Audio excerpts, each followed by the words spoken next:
Welcome everybody to another Legal Tech Talk session. My name is Frances Anderson and I'm the Managing Director of Net Law Media. I'm delighted to introduce this Legal Tech Talk session today, which I feel, again, will deliver a thought-provoking session where we're going to be talking about transformational leadership. This session is going to look at some of the evolving initiatives and pressing projects at the top of the C-suite strategic and digital transformation agendas, whilst exploring the culture, well, the changing culture, I should say, of leadership within legal services and client-based values, and also looking at the teams which we have. Now, this session, I'm delighted to say, is chaired by Sarah Chipping. So let me say a little bit about our chair. Sarah has spent the majority of her career working in service delivery roles for law firms, including Clifford Chance, Freshfields, and more recently Clyde & Co. As Global Head of Service Delivery, and at HFW as Head of Service Transformation. Sarah recently joined RPC Consulting as Head of IT, which has been a transition in itself, now working for the fintech business where innovation is at the forefront of what they do. In addition to this, she has been instrumental in building the European presence of ILTA. Now, ILTA, as many know, is a US-based organization which sets itself out to be the premier association for legal technologists in legal. And as part of her work, Sarah set up and ran ILTA special interest groups for system architects and operations, CISOs, service delivery and knowledge management. Sarah is extremely well connected in the legal community and excited for the future of law firms. Now, before I hand over to our esteemed guests and the chair of today's roundtable, as you know, we're live, and I will encourage all of you who are listening and joining us to join in. This debate is open to you all. We'd love to hear your thoughts. If you've got questions for the panel, please use, you've got 3 different options available to you. You can either put through your question through the Q&A, you can put it through the chat where we'll be monitoring that and bring your question in, or you can join us live. So if you put up your hand, if you click on your name, you'll have the option to ask a question live. Your hand will be raised, we will see you, and then we will bring yourself in to ask the question to the panel. So without further ado, Sarah, it's over to you. Thanks, Frances, and hi everyone. We've got a fantastic panel today. The wonderful Abby Ewing, currently director at Brown Jacobson. Previously, Abby was IT director for BLM for 5 years, and that was following a 10-year stint at Simmons & Simmons, where she was the director of business transformation. We've also got with us today Tim Nash from Edwin Co. Tim Nash joined the firm in 2008 as CEO, and prior to that was the group financial controller at Eversheds. We've also got David Robinson, head of IT security at Herbert Smith. David's got a wealth of experience gained at 22 years as a communication and electronics engineer with the RAF. And last but not least, we've got the famous David Val-Zachary, in-house legal CIO at CTFs. David has been in the legal industry for the last 15 years and previously was the CIO for MW Solicitors. So we've got a really, really great panel with us today. If you wouldn't mind, panelists, could we start off maybe with you, Abby, on giving us just a bit brief on your role and your responsibilities?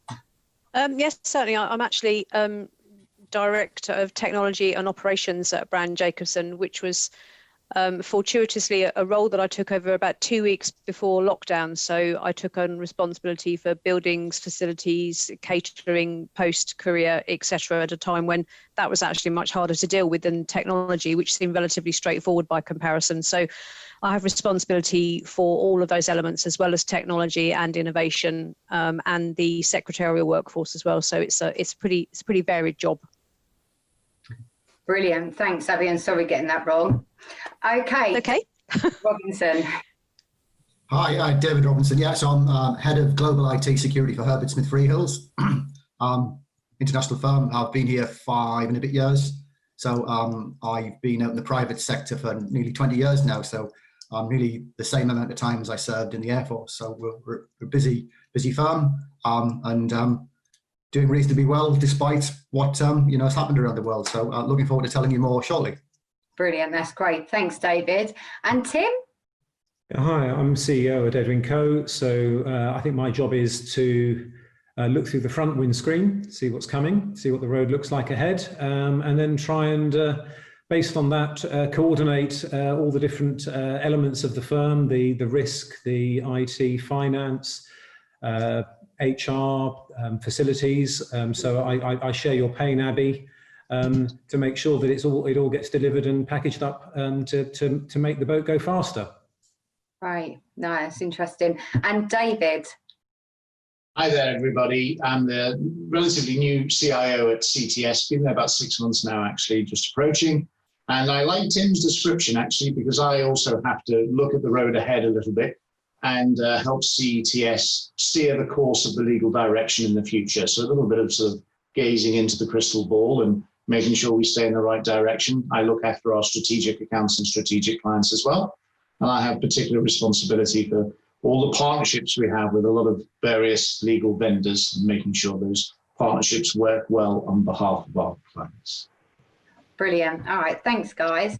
Okay, so the topic today is talking about transformational leadership. So I thought I would kick off with asking everyone, how has the culture and style changed for leadership? And who wants to start this off? Okay, Abby, I'm going to come to you. Thank you. Emotional intelligence is something that you brought up before.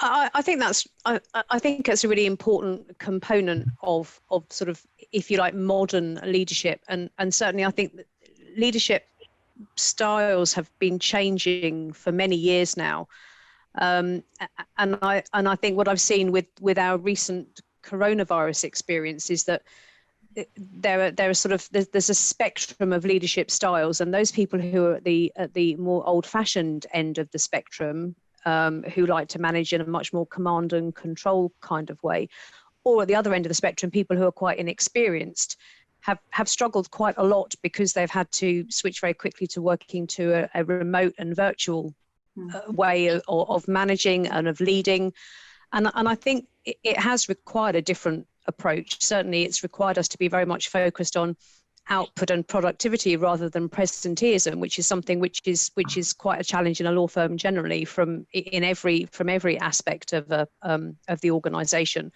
So I have seen that there have been people who have struggled with that new management style, and it's interesting watching the sort of the conflict between people who are very, very far immersed in emotional intelligence, in well-being, in ensuring that their staff are very happy, and those people who are actually just focusing on, yes, but they need to be getting the job done.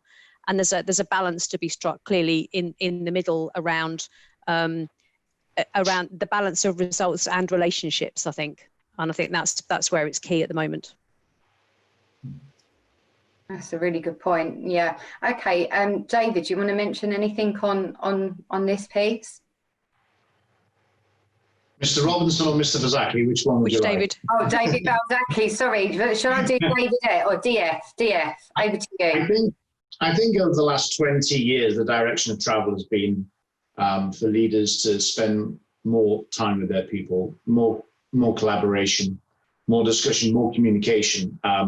So a long time ago, about 20 years ago, when I started in junior management myself, I made a right hash of it.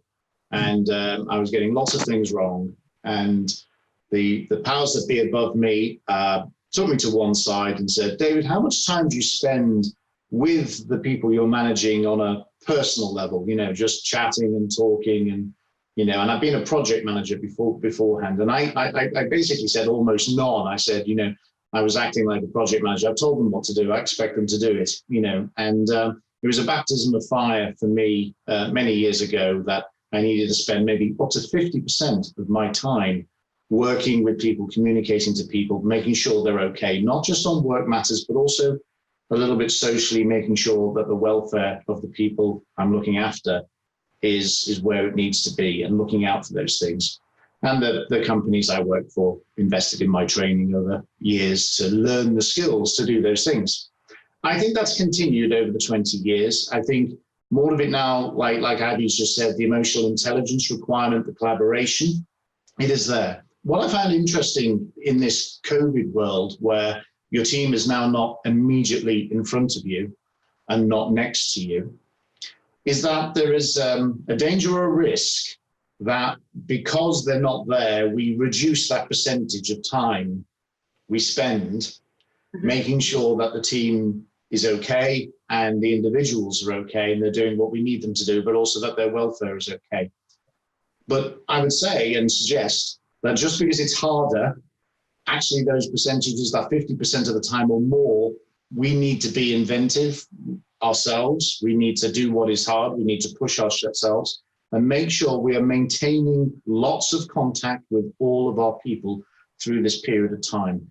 Because I don't think the basic rule of spend a lot of time with people and you'll get great results, I don't think that has changed. I think the only difference right now is it is harder. I think I've got a note here that we need to resist the human urge to feel as though we're intruding into people's homes. Just because they're working at home, we think we can't be onto them all the time because they're at home and it's a bit intrusive. Well, whilst they're in work time, then we need to maybe get beyond that and actually spend as much face time with them as we can. I've got some points later on about how we go about doing that, but that's my initial thoughts. I would add, there are now lots of avenues to do that. We're on one of them now. There are many other channels in which you can do that. And it takes real effort to have those conversations and to talk about things other than work. And you know what, that can be a bit of fun too, learning about what they're up to, what I've been up to, what they've been up to. I've had some conversations where we've had, most of the hour, or whatever time we've been spending, we've talked about everything but work. You miss those moments when you would have caught up with people in the office and gone out for those social things. So it takes real effort, and I would encourage everybody to do it as often as possible to make that contact with their peers, their team, and random people you haven't seen for ages. I do frighten them because IT security is ringing me. What have I done wrong? But we get over that bit of fun as well, and we talk about all kinds of things. It's really important. Okay. And Tim, have you got anything more to add to this? Well, I mean, only that the last sort of 6 to 9 months has shown us that we need to have an adaptive leadership, because at the start of the pandemic, we almost had to go into dictator type leadership, where you didn't have time to get permission from the people to be led. You had to say, we need this now, and this is how you're going to do it, because there wasn't time to consult or anything, and a decision was better than a poor decision because something had to be done.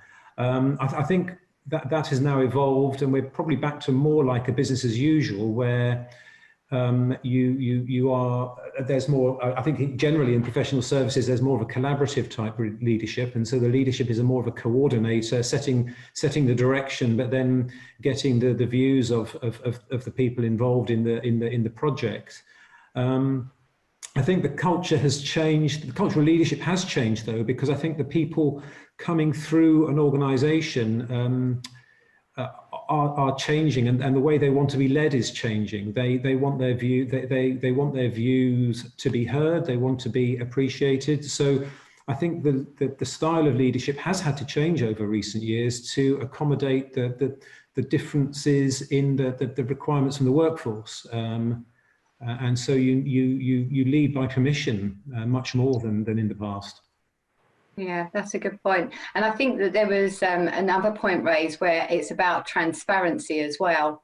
Beforehand, we talk about kind of 15 years ago, I would have, the leadership there, everything that they seemed to do was very secretive. You would never know what was going on in that meeting room. Whereas today, it just feels as if there's a lot more transparency, and people like that, prefer it, and ultimately it helps that end goal, or it helps us to get to that end goal.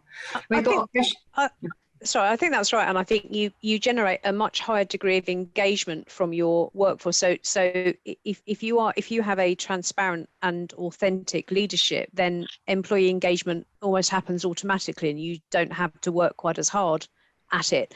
Yes, I think I totally agree, Tim. I think we've been through a period of having to make decisions on the fly very quickly to adapt to a rapidly changing environment, and that we have kind of settled down to more of a collaborative approach now.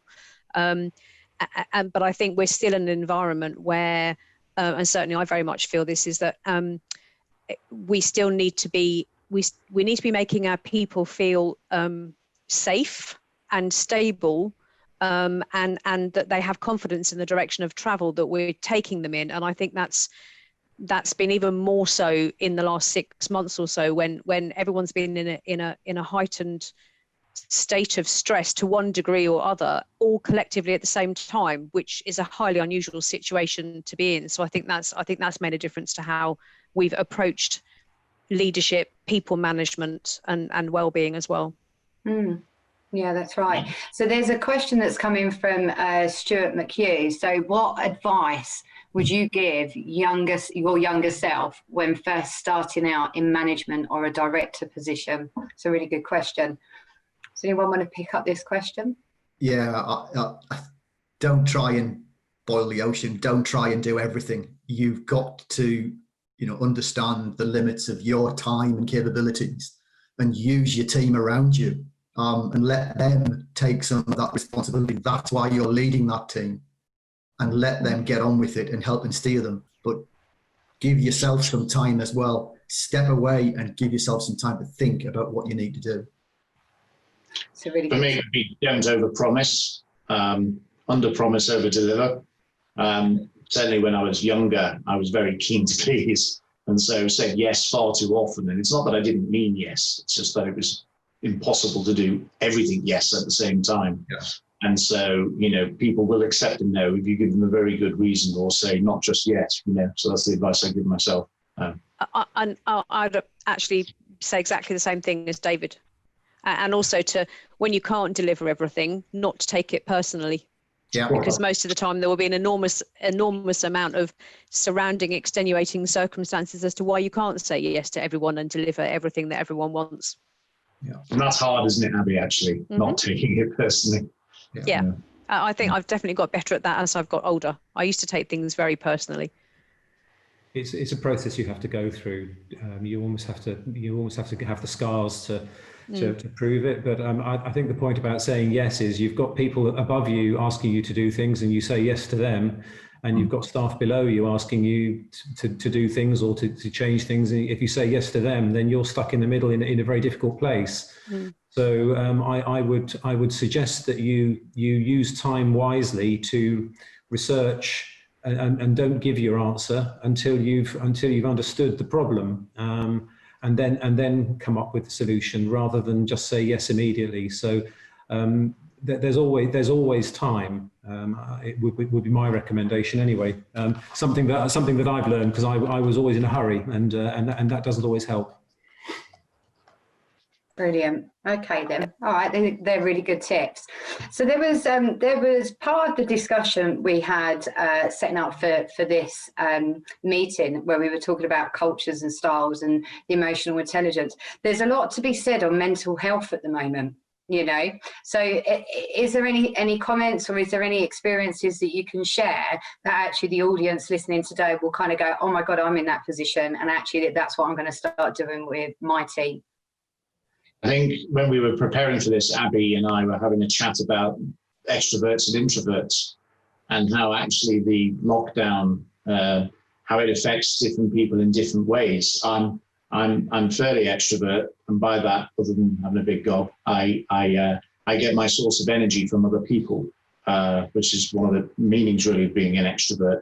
And therefore, lockdown does affect me because I'm not getting that social contact that sort of feeds my energy. In a way. And so it's interesting how we look at our teams and the people we manage, about how people could have been one thing in an office environment, but we're a bit confused as to why they're a little bit different in the home environment. And I think we have to look more deeply at people's characters and their personalities, and how home working might be affecting them in a way that perhaps we hadn't anticipated. But my other comment on that is we all have to be mindful that people's work environments are not perfect. You can't see because you're just looking at the ceiling here, but I've only been here 24 hours. I've just moved home, and that's because I didn't really want to leave where I was living, but I was sick of working on the dining room table, and it was affecting me, and I wasn't motivating myself properly. And so I'm very fortunate to be in a position where I could move home, where I have a room now that I'm setting up as an office to help myself. But there are many people that we lead and manage who might not be in that position at all, especially younger people who maybe still living at home or flat sharing with others, where space is an issue. How's that affecting their mental health? How's that affecting their well-being? Therefore, their productivity as well as other things. I think very much today the role of leaders is to, going back to the first point on emotional intelligence, is to be attuned as much as we can be to people's environments in the home, and not be afraid to ask and get into it a little bit with our staff to discover those things. And I think also to set an example. I think it's really important in this current environment that people are able to partition their home life and their work life. And I think if they can see their leaders taking breaks at midday, doing other things, coming back on a Zoom call and saying, I've just been for a walk, or I've just done a bit of gardening or something, that they can internalize that and gives them permission to take breaks themselves, because they know that their bosses are doing it. And I think it's very important to set those examples. Yeah, definitely. I agree, and I think again it's that it comes back to that presenteeism thing as well, doesn't it? So actually, I'm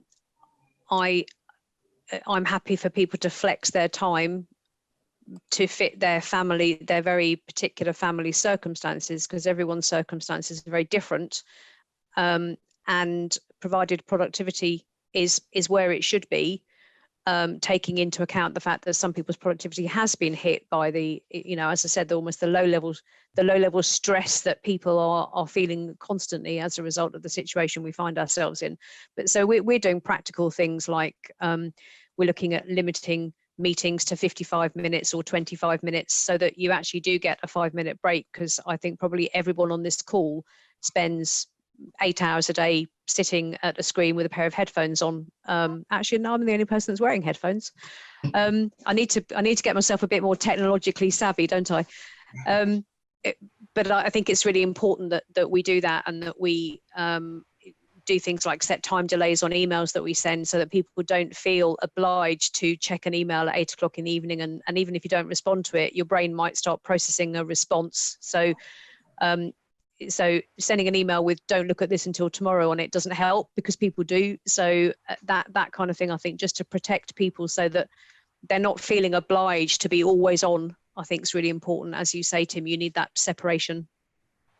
And that tip about leaving some gap, between meetings is a one that, you need to take into, whatever sense of normality we get back into as well. It's a really good thing to do, going from meeting to meeting, back to back. You don't give yourself time to process what you've just been through, and you're not preparing for your next one. So you're not at your best.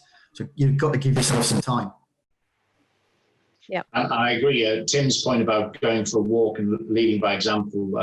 A number of CTS team members who I didn't know particularly well, who happened to live in London, we agreed to meet socially distanced outdoors. Let me just say that now before anyone shoots me down. But we, one-on-one, we'd meet together and go for walks, go around the park. We'd be having a meeting.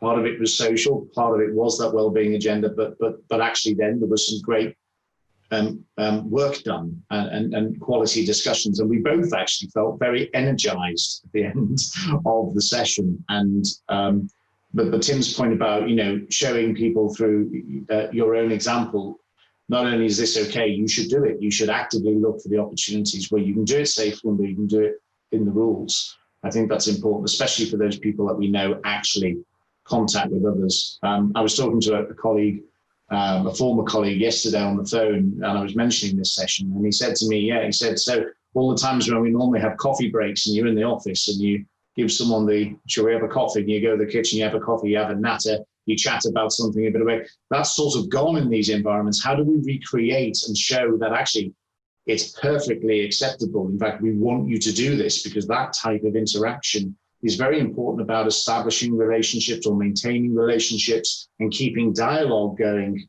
between people, rather than fairly false constructs of formalized meetings, which we all tend to jump between. We've got to be creative in finding those link spaces that we used to just take for granted when we were in offices. There are ways to do it. We've got to, and actually it's not just about taking a break, it's actually how people develop rapport with one another. And that is very important that we continue to look at those little things as well, because I think they make a big difference. It is, particularly for people who've joined an organisation during lockdown, where actually the only thing they've ever known is working for an organisation whilst they've been in their own home. Yes. And creating relationships to effect transformational change with people that you've never met other than through video is quite challenging. Yes. And that's a really good topic, actually, in the sense of where we've got new people that joined, we're working from home, we're not seeing that kind of face-to-face, and you get a lot more. In the sense of what we've just been through, which has kind of been, you know, the biggest transformational project, were we prepared? I think we'd set out on a, an agile working approach anyway. And I think a lot of people are doing that. And we were in a really strong position to get, 5,500 people working from home very quickly within 24 hours. We had to do some back end work to make that happen, but we were in a strong place. I know others weren't as prepared or as fortunate as we were. So it has been a huge challenge for some, relatively easy for others. But I think the end result, we've seen the whole, the UK have embraced it in many different ways and have got on with it. And I think we've largely been successful. There's still been a few upsets and mishaps. You still see them reported, especially when it's been a security issue. But I think by and large, I think that we've been, as a country, very successful at keeping a lot of people working where we can. I know some can't, but where we can, we've done it relatively well. It's amazing how adaptable people have been. Because I think we probably had 80% of what we needed in place beforehand. We invoked our BCP, but there were gaps. There was no doubt there were gaps because it was, this is unprecedented. Our BCP didn't envisage exactly this scenario. But it's amazing how flexible people were in just identifying where those gaps were and kind of coming together to fill those in. It was very impressive, and I think people took a lot of personal satisfaction out of that. I think people really pulled together and went the extra mile to keep, to make sure that everything worked. So I think it's a combination of a couple of things that got us there. So we succeeded, and I think a lot of other firms did exactly the same. Yeah, and I think we've also witnessed some really great side effects, if you like, from doing it, where we've actually changed the thinking of some people in this way of working, where in the past they were didn't enjoy it, didn't like it. I mean, presenteeism's been mentioned a few times, but we've now got people who've embraced it and have actually, I've heard, people say, 6-7 months ago, I would have said absolutely not. But now that I've been part of it and I've had clients say how much they enjoyed it as well, that's made a huge difference. And we've won people over into this flexible way of working. Yeah, but we've supported people as well. We've put in place we've deployed very rapidly products that support people in having conferences like this, in being able to do e-letters, e-signatures, all of those kind of things that were sort of slightly out there for many people. We've managed to sort of package them up, deploy them, and people have adopted them incredibly quickly. It's been a rapid pace of change over the last 6 to 9 months. It's been incredible. I think COVID has been a great enabler to transformation, certainly amongst those who may have been a little skeptical of technical change within our organizations historically, or a little slow to the party sometimes. COVID has been something that just has meant we have to change now. We have to do things differently now if we're to continue to operate and look after our clients and do what we need to do in courts and all the rest of it. And there has been, I think, a wider willingness from people to adapt and say, well, we have no choice. And with that, just listening to what David and Tim has just said, people then have gone, actually, I'm surprised this has worked. I thought it wouldn't work, and it does work. And actually, dare I say it, I actually enjoy this way of working better than I did before. the danger, and I've been in a few discussions like this where we think, how much will it go back to the old ways when people go back into the offices? I have to say though that the longer, there are downsides to COVID lasting as long as it has, of course, but actually from adopting and keeping change and working practices, the longer people are doing the practices they're doing now that we've had to set up for them, the more that becomes the habit and the norm. So don't you think it will be? Don't you think it'll be the same as everything else? So as we all know, no change happens in a law firm unless a client wants it to. So clients are generally in charge of our change transformation agenda and have been since time began, because the easiest way to get a lawyer to change the way they do something is to get a client to ask them to do it. Do you not think that the same will be true? Well, we will be led either back to the office or into a continuation of this almost democratized, accessible world by our clients. Because I was talking to one a couple of weeks ago who said, he said, we signed a deal on Friday, and he said, and I have no doubt in my mind that actually, if we had been in a normal environment around accessibility and arranging meetings, and I can't make that meeting, so let's push it out a week, etc. He said, there's no way we would have completed the deal as quickly as we did had we not been in this situation. And actually, why would clients want to change that? Yeah. So I think we will be led, as always, by the behaviour of our clients. And there are a lot of organisations who are actually making very firm commitments to either not going back to the office until March next year, or never going back to the office. So therefore, organisations like that wouldn't expect to come into a lawyer's office to meet with a lawyer in person. So I think we will be led by our clients in that regard. Yes. That's a really good point, and it comes on nicely to another question: is that how have client-based values changed? I think, David, you mentioned about lawyers have adapted and are now very agile, and they've actually embraced. Yeah, I think I alluded to that a few moments ago, and picking up with Abby's point there, where we've been able to clearly show, you've driven out cost. Let's face it, and anything you can drive out cost, improves your margins.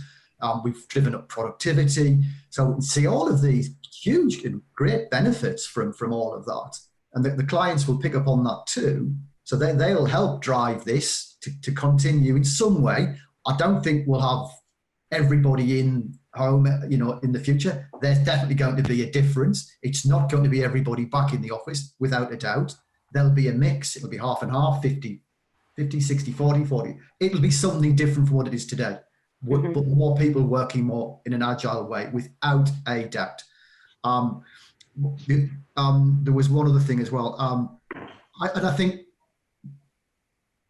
we've all been able to see the benefits of what these new technologies can do.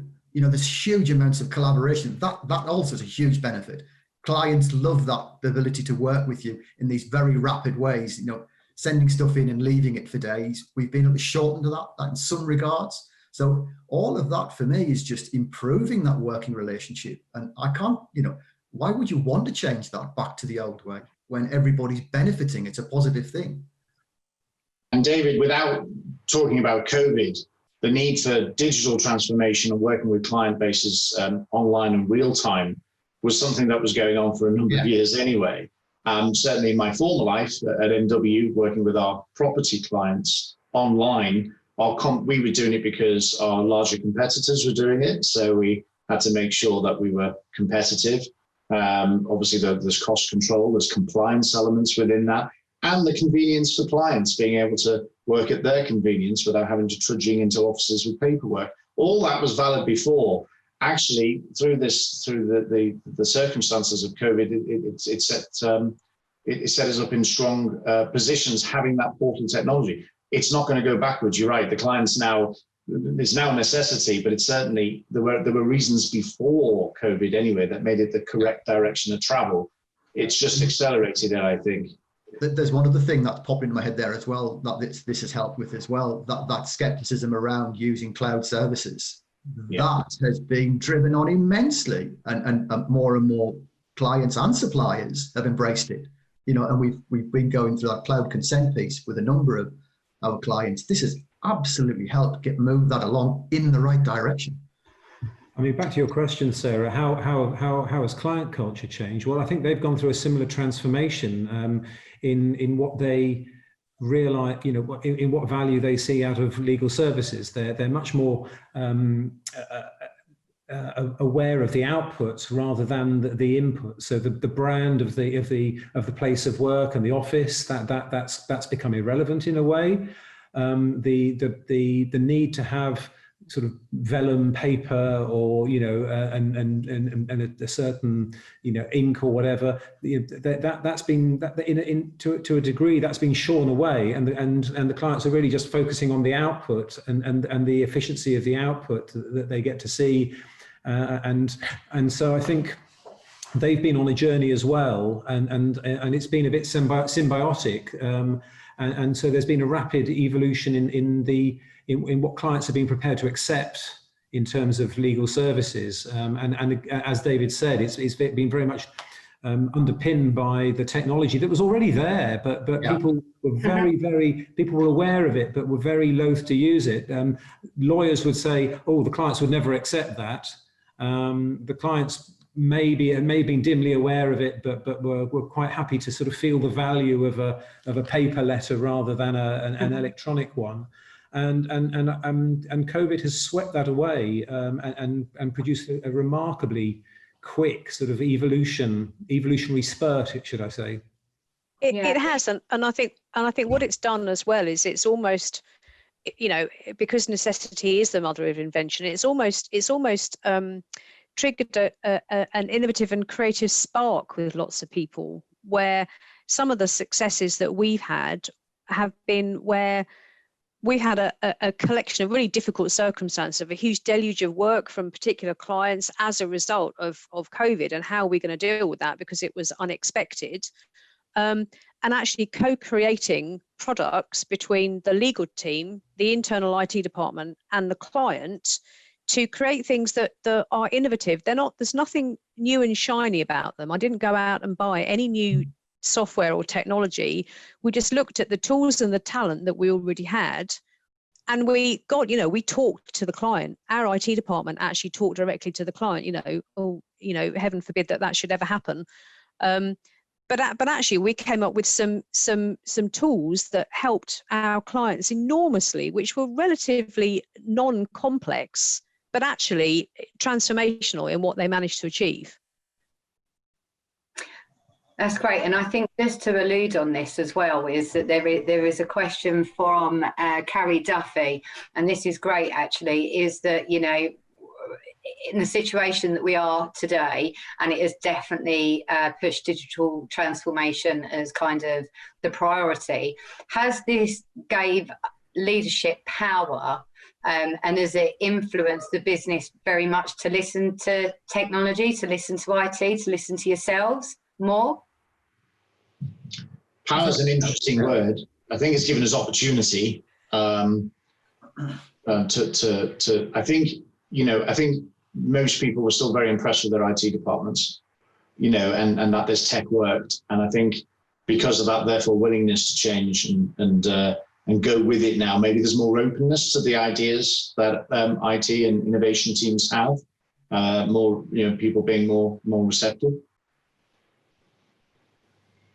I think they're looking to the CIO to where to place the bet, because for many firm leaders, investing in IT is a bit like going to the roulette table.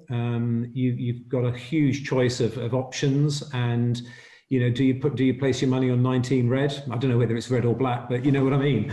And you know, will that pay off? And they're looking for the CIO to say, yes, that's the bet that will pay off for you. That's the right technology to go for. I think the COVID crisis has actually had the leaders, rather than requesting a response, has actually come begging, saying, what's the answer? How do we achieve this? So it's actually slightly changed the relationship. So I think there is more influence from the IT community, because I think there's a recognition of just how much the provision of legal services is underpinned by IT. I'm certainly seeing a knock-on effect of that with salaries going up at the moment. I don't know whether anyone else has spotted that, but it's there seems to be a bit of a purple patch for certain types of people, which is it's a bit like a housing price bubble, isn't it? There's lots of unintended consequences that we hadn't quite seen coming. Yeah, I think that, and maybe this is more of a question to my fellow panelists, but I do think there's potential dangers or risks if we're thinking about change and transformation, that we go too quickly, that because there is a leadership appetite from others to embrace more quickly, there's still the question of how quickly people can adapt to change. And now that they're all at home, or predominantly at home and not in the office, how do we make sure we don't leave people behind? We've done the change. We have lots of champions. We have lots of people saying yes, but there's a cohort of 10, 15% over there who actually this has just sailed by them, out of sight, out of mind, and they're not with the program, or they're finding it difficult. And we're not being, again, it goes back to that, how in tune are we to everyone in the business? We can't just go and bring people into meeting rooms and give them a presentation about what's coming and, about the changes. So when it comes to coaching and learning and teaching and education and getting people up to speed with things, I think we just have to be mindful. And I'm curious what the others think about what I've just said there, but I think that's just listening actually. Because people are working from home, the IT trainers can't do floor walking, and quite often just walking around, you pick up particular problems, and if you're walking around in a week and you pick up 4 problems from individuals, that there's a bigger problem there that you need to do something about. And you're quite right. Working from home, those just go completely under the radar. And so I think we've discovered that there's been a lot of people adapting in a way that isn't quite the most efficient way to do it. And we're having to now put a lot of effort into sort of rolling out what best practice looks like, so that people kind of can gravitate towards best practice rather than what they've kind of figured out for themselves, if you like. So I was going to raise that point, Tim, actually, this new way, and certainly this is, I think, part of the responsibility of leadership, is that we'd never thought about what is the best practice now, today. How do we govern people and protect their time? We've gave these fantastic tools so that you can get hold of anyone, anytime, any day, any place that they are. Are we going to start looking as different organizations, hierarchical, look at how we put in some best practice and governance? Yeah, and I think that's, back to some of the earlier conversation, all of this technology is great, and, all of that productivity and increase in margin is fantastic. But we have to use our softer skills in a more innovative way. And that's all about being innovative leaders as well, and getting people to understand that they have permission to take those breaks, to take the time away, and to use their time effectively, and to have that, that knowledge that they're supporters and that they don't have to be in front of a screen all day long. You're never going to satisfy everybody. So you're never going to get everybody on board. But again, circling back, and that very simple, I find some of this, we talk about transformational, yet we underpin this with so much common sense. Just a simple plan, do, check, act cycle. You've done something, you've made it happen, you've seen a result. Just check back, and has it had what you set out to achieve? Has it gone off in a slightly different direction? And what do you do to course correct it? And I would also say that, a lot of what we've done is based on good business sense. I didn't quite go along with Tim's analogy with, some of IT being a bit of a bet. A lot of what we've done is, based on need and driven by clients. Or, Abby made that point really strongly. There are some things we've got wrong. I remember some of the earlier attempts at, digital telephony, and they were absolutely awful. But they've matured as well, and they've got better. So we're going to move things on. So again, that's driven out costs. So I think there are some really well and tried and tested methods by which you can ensure people are feel supported, feel part of a bigger organization, feel their work is valued. And that's down to not technology, but to us to make Yeah, those you're absolutely right. skills. Yeah. And it's about listening to people, spending time with people, to David F's point, but also trying to hear what's not being said as much as hearing what is being said, because it will be the people that who are struggling with all of these kinds of environments and new ways of working, who might feel like they're getting, we rolled out Windows 10 during lockdown, along with Office 365, and knew this and knew that, and Exchange Online, etc., Teams. Oh, great. The IT department just loving every minute of it, and everyone else probably sitting at home going, oh my God, my head's going to explode. So it's trying to tune yourself into what's not being said as much as what is being said, because I think to your point is really valid, David, that there is a potential that in any organization over a certain size, people can hide. Now the scope for hiding now is exponentially increased, isn't it? Yes. Yeah. And is there any, on that point of people hiding and stuff, how are you looking to kind of address that or fix it? Have you got like meetings or stats, or how can you look to see that those that are hiding it might not be because they want to hide? It comes back to that personality, that they're introvert and actually they're quite happy with finding out what needs to be done, and they go off and do it. They don't need to join more meetings to discuss the thing. They don't want to talk to people, they just want to go off and do it. But is there anything that you're working on, or is there any suggestions so that them hidden people, that they've still got a voice, but maybe a voice that's not on a big wide meeting? Is there more one-to-ones? I think it has to be, it has to be personal one-to-one phone calls, as David R said, picking up the phone and calling someone that you wouldn't necessarily normally speak to, just to check in that they're okay. Because it's the people that don't turn up to the meetings, or I'm sure we've all been to social out of hours things, and it's always the same people that are there, and you do wonder where everyone else is and why they're not participating. Is it because they just don't fancy hanging out with you for the evening, or they're actually really struggling, or both? So it's about, I think it's about checking individually that people are okay, which is quite hard work. Mm-hmm. Yeah. And there was another analogy I've got. Back in my Air Force days and doing first aid training, you arrive at the scene of an accident. Those that are screaming, they're alive. The quiet ones, you don't know what state they're in. So you've got to make that contact, and especially when they're part of your, those people that give you great advice, and if they're quiet, you've got to make that contact. Maybe we need to be a little bit old-fashioned. I'm thinking about my granddad and his business, and he used to get up at 6 a.m, and he used to make his call sheet.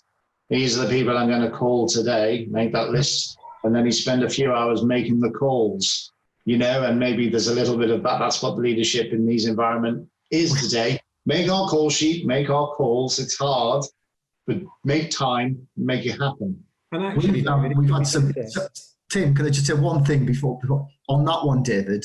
We've had some really clever, it's been used a bit of Excel, random number generators. Teams have put their names into a list, random number generator, and it's that's, I'm going to call so. It's been a bit of a game of random bingo, but again, it's been great fun. Whether it'll last or not, I don't know, but it's helped kick off some of those calls. Sorry, Tim. No, actually, it kind of feeds into what I was going to say, which is, in a way, this current working environment gives you a better opportunity as a leader, because you can be more structured about getting in touch with the people who you need to get in touch with. I think to an extent, when you're in the office, it's a bit random. You tend to, certainly I sort of tend to gravitate towards the same people all the time, because I know I like to have a little chat with them, or I'll see certain people around the coffee machine. But actually, because you are sort of removed from that, and you have to put some structure on, as you said, David F. You can actually make sure that the people who are quiet are not left behind. But I do like the random number generator. I think that's brilliant.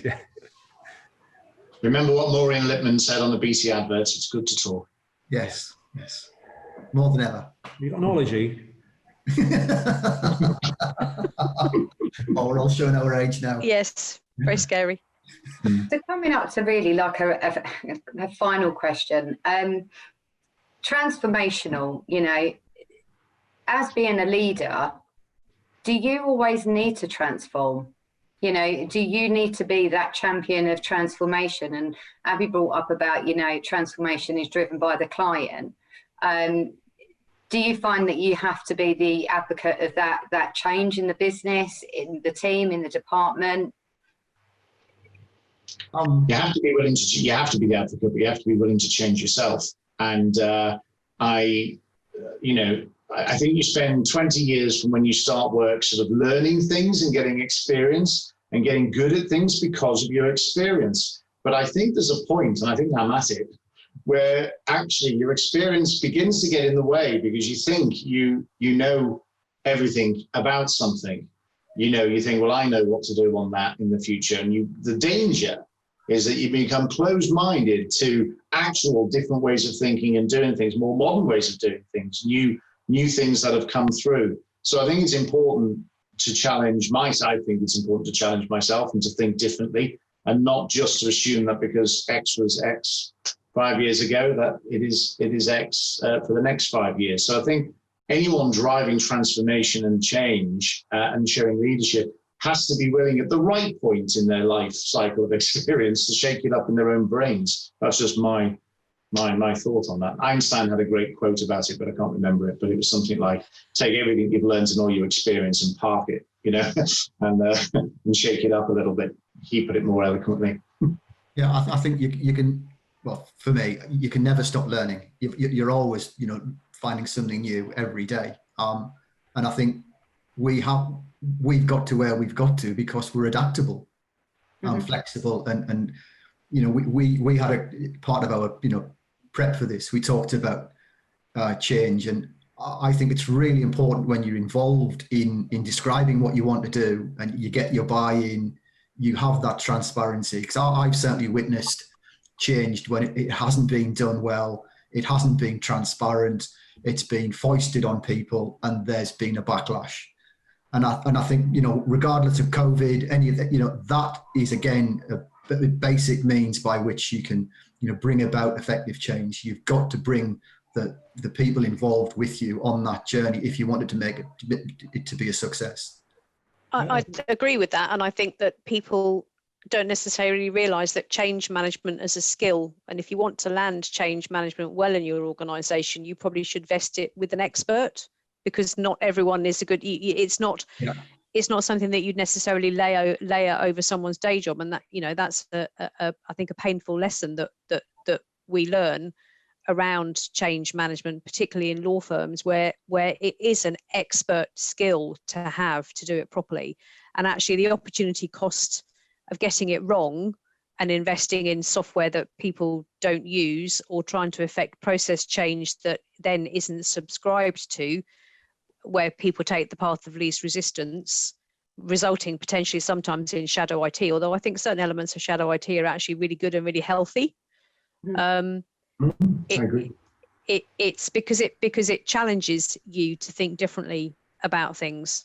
And you might end up with things to unpick, but when you then go forward again, you go forward with a much better thought out process or product. I would just a slightly different perspective, which kind of builds on what everyone else has said, actually, I hope, which is perhaps the trick is to know when not to transform. And what I mean by that is, just because you can doesn't mean you should. Yeah. We're all working with limited resources, and certainly as I've got more experienced, you realise that there are only a certain number of plates you can spin. And, some you're waiting to decommission, some you're just keeping going, but you have to be very careful about how many new ones you start, because the whole thing can come crashing down. So you need to be very careful to make sure that you're not just sort of going for the new thing with whistles and bells on, and then while that's half baked, going on to the next one. You've got to use your your resources carefully, and also recognize that, you know, the firm has other priorities. So you may have a project that you think is wonderful and that you think is transformational. The firm may not think that. The firm may think that there's a great HR project that they want to do, and that's more important. And you have to, you know, you have to be able to recognize that and you know, sometimes step back and you know, pick your battles. Yeah. Because the first question is always why. We want to do something. Why? You know, let's really explore the why, not just because we can. I agree with you, Tim. Yeah. And I think, you know, in these times where everyone is conscious of cash flow and the effects of the pandemic not really having yet fully washed through our economy and what the next 6 to 12 months are going to look like, you actually you have to cut your coat according to your cloth anyway. So a lot of the innovation that I see, and I think I might have said this on a call before, that a lot of the innovation that I see is actually really practical solutions to business problems, using what you've already got with a bit of nous and a bit of communication to really get to the heart of what a problem is, to be able to solve it, rather than engaging with one of the 250 legal startups that appeared in the preceding 12 months. So I think I've definitely seen a mindset shift around what's really going to add value and make a difference, and a lot of the time it's just the most straightforward of solutions, rather than something which is expensive and difficult to land and kind of you never really get to the end of. That's great. So we've got just a couple of questions that have come in from the audience. So I'm just going to touch on these quickly, if that's okay. I know that we've only got 4 minutes left. So do you think people will accept change at the pace that it's been changing over the last few months when things start to return to normal?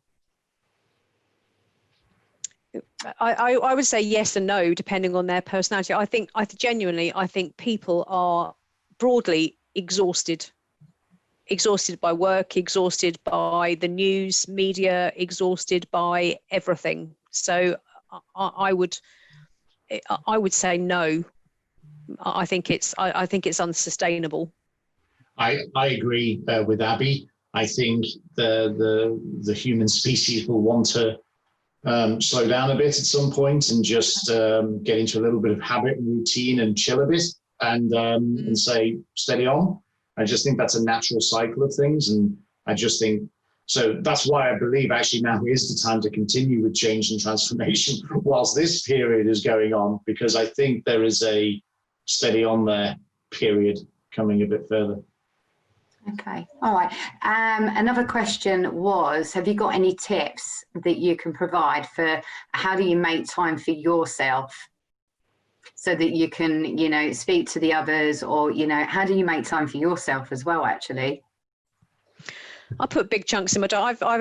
I probably shouldn't say this in front of so many people, but I've got a holiday day on Friday in my diary, but I'm not on holiday. I haven't got a day's holiday. I just know that no one can put anything in my diary because I'm on holiday, which means I'll actually get some work done. Mm-hmm. So it's a good job this is a private meeting, Abby. Yes, yeah, only 40 people on the call, so it's a bit drastic, I know, but it does the job. It's a real good point, and it's a lovely little, you know, habit to get into, and you've got to learn to force some new habits into your working environment. And if you can't look after yourself, you can't be the best for those around you, and you can't be performing at your best, and you can't be looking after, you know, your company, your firm, whatever, at its best. So it's really important you look after yourself, you know, not just mental health, but physical health, and give yourself some time to think. And if that means doing that very simple thing, and it takes some practice, do a few little changes at a time. Don't try and boil the ocean, because you'll never form that habit. A habit needs to be repeatable in an easy way. If it gets complex, you'll never learn it. Yeah, and just an experience for me. I mean, we rolled out Office 365 and Teams and all of that. There's something that Microsoft sends or can send once a month, and it's analysing your workload, and it comes back with a lot of recommendations. It could be things like the meetings that you attended had an agenda was 80%. I think that's a really good takeaway, is that making sure that if you're attending a meeting, there's an agenda there, so you know what you're going in there. Otherwise, sometimes it's just wasting time, or it might be a conversation that you shouldn't be invited to. It's something else. But I think it's called Microsoft Analytics. Analytics, yeah. Or the one where it says 40% of the meetings that you spend your time in are recurring meetings. Do you really need them all? Do you need to go to them all? That's it, exactly. And it also gives an advice of putting in focus time, because it's not kind of being seen as like going on holiday or something. It is focus time. We all attend these meetings, and no, there's not one meeting that you really attend where you don't have an action or you don't take away something that actually you should be picking up as well. So I always kind of make sure that there's focus time in the week. It is a challenge. Part of my new role here actually is to think of articles and things to say. And I've been saying that needs time to chill and think, and I can't just produce, you have to create the spaces, don't you? You have to create the time to do that. That's tough, but you got to do it. Structure your downtime, if that's not an oxymoron. Okay, so we're dead on our 4 o'clock, and I just want to say thank you to everyone for joining the session today with Legal Tech Talks, produced by Netlaw Media. It's been a really good, insightful discussion. Thanks, everyone, and it's been a pleasure hosting.